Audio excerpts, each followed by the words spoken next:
இலைக்கருகள் நோய். இலைக்கருகள் நோய்ன்றது வந்து என்னன்னா, இது வந்து ஒரு பாக்டீரியல் நோய்.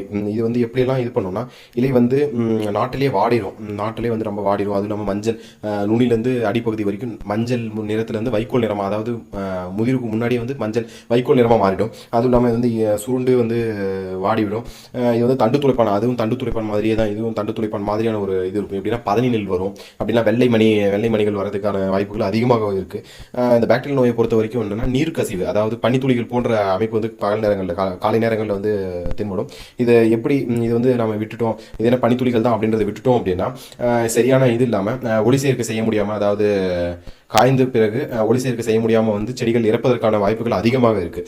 எப்படி பரவுது அப்படின்னா இது வந்து எப்படி நம்ம கண்டுபிடிக்கலாம் அப்படின்னா, காலை நேரங்களில் வந்து ஒரு கண்ணாடி கிளாஸ் எடுத்துக்கிட்டு அதில் நல்ல தெளிவான தண்ணி, அதாவது நல்லா தெளிஞ்ச தண்ணியில் வந்து இந்த இதை வந்து காலை நேர வேலையில் வந்து இலையை வந்து கட் பண்ணி அதில் வச்சோம் அப்படின்னா கலங்கி ஒரு அரை மணி நேரத்தில் வந்து தண்ணி கலங்கின மாதிரியே ஒரு அமைப்பு தெரியும். அது மூலயமா இது பண்ணலாம். இது எப்படின்னா காற்று மற்றும் மழை பெய்யும் போது இது வந்து பரவக்கூடிய தன்மை அதிகமாக இருக்குது. இதுவும் முக்கியமான காரணம் என்னென்னா அதிகமான தலை சக்தி கொடுக்குறது. இதுதான் அந்த பனித்துளி போன்ற அமைப்பு, பனித்துளி மாதிரியே தான் இருக்கும். இது எப்படி கட்டுப்படுத்தலாம் அப்படின்னா, தலை சக்தியை வந்து அதிகமாக கொடுக்காம அதாவது சரியான அளவு மட்டும் தலை சக்தி கொடுக்கணும். நல்லா வளரும் அப்படின்னு சொல்லிட்டு அதிகமான சக்தி கொடுக்கக்கூடாது எதுக்குமே. அதுவும் இல்லாமல் வடிகால் நோயை பொறுத்த வரைக்கும் சரியான மழை நேரம் அதிகமாக இருக்குது அப்படின்னா சரியான அளவு தண்ணியை மட்டும் வயலில் வச்சுக்கிட்டு மித்த வந்து வடிகட்டிடணும். அதுவும் இல்லாமல் கோடை உழவு அதிகமாக அது தென்பட்டுக்கிட்டே இருக்குது அப்படின்னா நம்ம எப்படி என்ன கட்டுப்படுத்தலாம்னா, கோடையில் உழவு நல்ல உழவு ஓட்டுறோம் அப்படின்னா நுண்ணுயிர்கள் வந்து அந்த நுண்ணுயிர்கள் கெட்ட நுண்ணுயிர்கள் வந்து வெயிலுக்கு வந்து பொசுங்கிறதுக்கு, அதனால் கோடை உழவு வந்து முக்கியம்.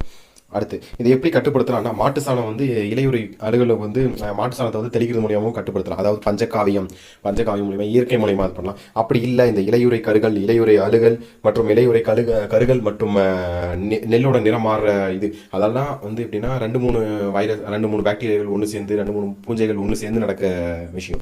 அதை எப்படி கட்டுப்படுத்தலாம்னா, வேப்பம் புண்ணாக்கு 5%, அப்படி இல்லைன்னா வந்து வேப்ப எண்ணெய் 60 ஈஸின்றது என்னன்னா, வேப்ப எண்ணெயை பொறுத்த வரைக்குமே தண்ணியில் வந்து கலக்க முடியாது.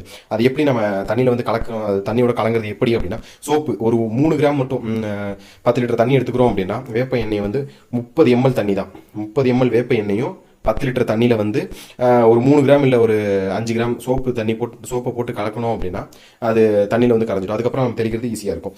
அப்படி இல்லை கெமிக்கல் மூலியமாக இது பண்ணுறோம்னா, காப்பர் ஆக்சி குளோரைடு அதிகமாக தென்படுச்சுன்னா காப்பர் ஆக்சி குளோரைடு வந்து 1.25, அதாவது 1.25 கிலோ வந்து பயன்படுத்தலாம் ஒரு ஹெக்டருக்கு. அப்படின்னா ஸ்டெப்டோசைக்ளின்றது வந்து 300 கிராம் பயன்படுத்தலாம்.